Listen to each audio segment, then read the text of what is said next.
Yo tout le monde, Savant Céleste à l'appareil. Aujourd'hui, je suis super content d'être avec vous. Je vais vous parler de Saturne dans la maison 2. Vous allez sûrement me demander pourquoi je parle de Saturne tout d'abord. Et deuxièmement, pourquoi je parle de Saturne dans les maisons. En fait, j'avais envie, voilà, il n'y a pas. Je fais les vidéos un peu au feeling. Les vidéos un peu, voilà, comme ça vient. Donc j'avais envie de vous faire Saturne dans la maison 2. Parce que c'est un placement quand même qui est assez. On me l'a demandé. Bon, voilà, concrètement aussi, on me l'a demandé. Et j'avais aussi un peu envie de vous expliquer comment marche, entre guillemets, ces planètes un peu compliquées qu'on ne connaît pas aussi bien que le Soleil ou Mars dans les maisons. Voilà. Donc bon, bah, je vais essayer de l'aider au mieux. Alors, Saturne, premièrement, il faut savoir que Saturne, c'est une planète qui est quand même moche, hein. Saturne, c'est pas la beauté, c'est pas la Vénus, hein. Saturne, c'est vieux, c'est rigoureux, c'est strict, c'est froid, c'est un moche. C'est pas la beauté extrême, hein. On n'est pas sur, euh, sur Miss Univers. Donc, Saturne dans la maison 2, ça va souvent, il va y avoir une personne qui aura un visage laid. Alors attendez, attention, parce que là je sens les détracteurs qui vont me dire comment ça veut dire que je suis moche. Attendez, laissez-moi terminer. Quand je dis laid, c'est en fait c'est un visage qui est bizarre, qui est atypique. C'est un visage qui est inhabituel, mais qui peut être aussi inhabituellement beau. Voilà. C'est un visage qui n'est pas commode en fait. Parfois, vous voyez, on a des personnes qui ont des visages euh, qui sont pas comme la plupart des gens. On va dire qu'ils ont, je sais pas, des grands yeux, des grandes bouches ou des grandes oreilles. Mais le tout rend enfin, on trouve une certaine beauté. C'est comme dans La Belle et la Bête. Même la bête, chez la bête, on trouve une certaine beauté. C'est un peu dans la même chose, à peu près. Deuxième point, on peut avoir aussi une personne qui va avoir un visage, donc, comme je vous le dis, désagréable. Mais ça peut aussi signifier que les gens vont détourner le regard et forcément ils vont vous ignorer. En fait, les gens qui ont les Saturnes en maison 2, généralement, les gens ne vont pas trop les regarder. Ils vont pas, ils vont, comment dire, ils vont les esquiver, ils vont ignorer leur visage. Ils vont faire comme s'ils ne le voyaient pas. En fait. Comme je vous ai dit, Saturne est vieux et Saturne n'est pas propre. La maison 2 renseigne sur les visages, donc c'est pour ça que globalement, je vous dis qu'on peut avoir des personnes qui ont un visage laid. Mais je vous l'ai dit tout à l'heure, le visage laid, voilà, c'est inhabituel, bizarre, atypique, voilà. Saturne, ça représente également la rareté. Saturne, c'est très rare. Vous avez Saturne dans une maison, dans un signe, vous allez avoir des complications. La maison 2, ça représente forcément l'abondance et la richesse, hein. La maison 2 est reliée à la richesse, c'est pour ça que Jupiter, dans la maison 2, souvent offre de bonnes perspectives au niveau financier. Donc Saturne, comme je vous dis, est très très froid. Et Saturne n'est pas du tout orienté esprit d'équipe, hein. On n'est pas sur, euh, sur d'autres planètes. Là, on est sur une planète qui n'est pas du tout. On est plutôt sur une planète un peu individuelle. Voilà. Saturne est également critique. Très très critique. On le voit bien avec le Capricorne, hein. Il est très critique. Il est très, voilà, vous faites comme ci, vous faites comme ça, et puis basta. Et Saturne, il rejette les choses. Saturne, vous lui donnez des choses, vous lui dites des choses, mais il va les rejeter. Parce qu'il est très critique, il analyse constamment.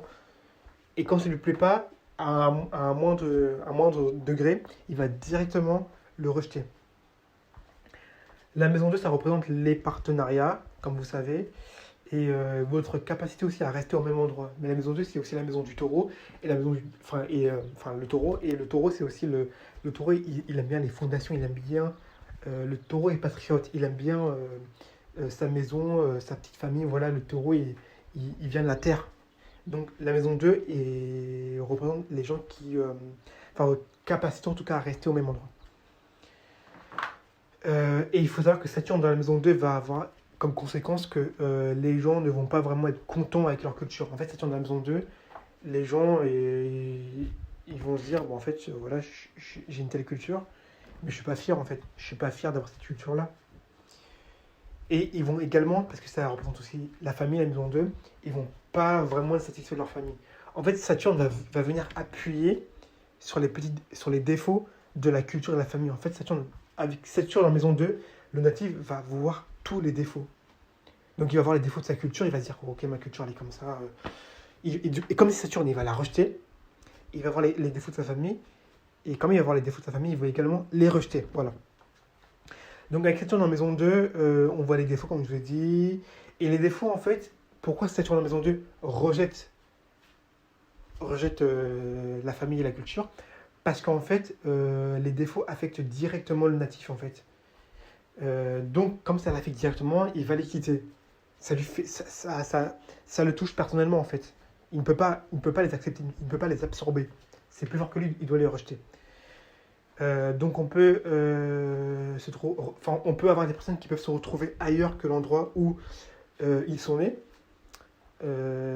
Et ça, c'est un bon indicateur d'une représentation, enfin d'une réinsertion, excusez-moi, ou d'une réinstallation réussie.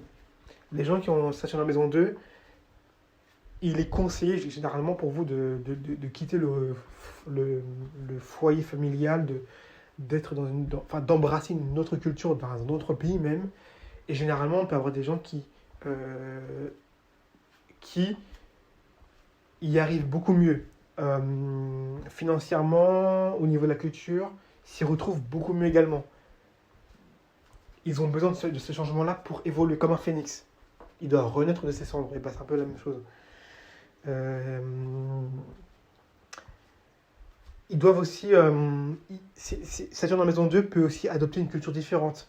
Ils peuvent aussi épouser une personne d'une culture différente. C'est des gens, par exemple, qui peuvent se convertir pour vous. Ce sont des personnes qui peuvent échanger, oublier leur ancienne culture en embrassant la vôtre pour vous. C'est des gens qui peuvent aller dans d'autres pays et rencontrer des étrangères parce que justement, ils ont ce besoin en eux. Les personnes avec Saturne dans la maison 2, ça c'est vraiment la base de chez base. Hein. Mais la base, c'est souvent très important.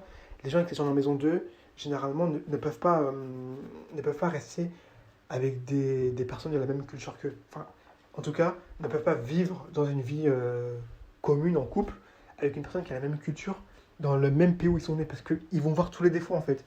Et ça va les dégoûter. Saturne, il y a beaucoup de choses qui vont les dégoûter, en fait, avec Saturne. Le profit, donc, comme je vous l'ai dit, la maison 2, c'est aussi la maison de l'argent, hein, parce que je sais que ça vous intéresse.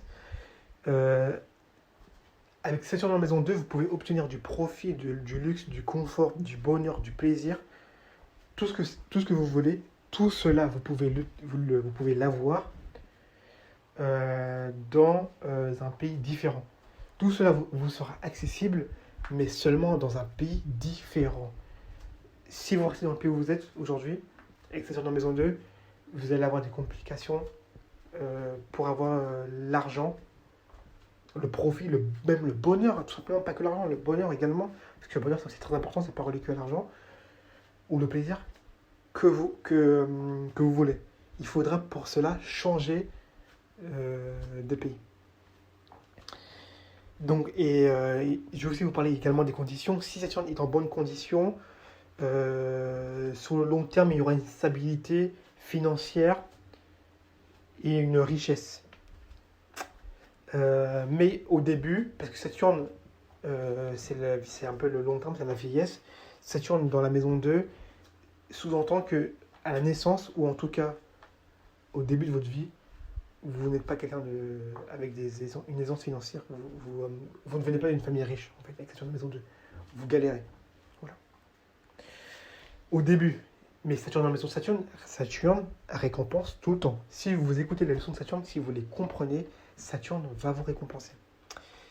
Et dernièrement, les ressources ne viennent pas, comme je vous l'ai dit, de votre famille et en mauvaise condition, comme je vous l'ai dit, vous êtes ignoré et vous ne pouvez pas gagner d'argent comme ça. Avec Saturne dans la maison 2, vous ne gagnez pas de l'argent au loto. Hein. Vous ne gagnez pas d'argent au loto, vous ne gagnez pas d'argent en secouant un arbre. L'argent, il ne vient pas comme ça du tout. L'argent, il est très précis, il faut travailler, discipliner. Et c'est dur.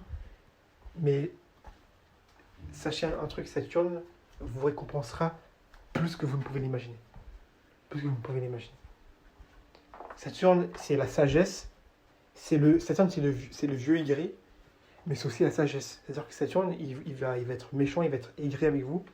Mais quand il va voir avec son œil avec son œil d'homme âgé et sage, que vous faites les efforts, et ben bonjour, il va vous récompenser. Voilà. Bah, c'est ce que je voulais vous dire sur Saturne en maison 2. Donc, là, comme je vous ai dit, pour vous, euh, il est conseillé de changer de pays. Voilà, d'embrasser une nouvelle culture, d'embrasser une personne avec une autre culture. Et c'est ce que je peux vous conseiller, parce que Saturne en maison 2, c'est un placement forcément qui est compliqué.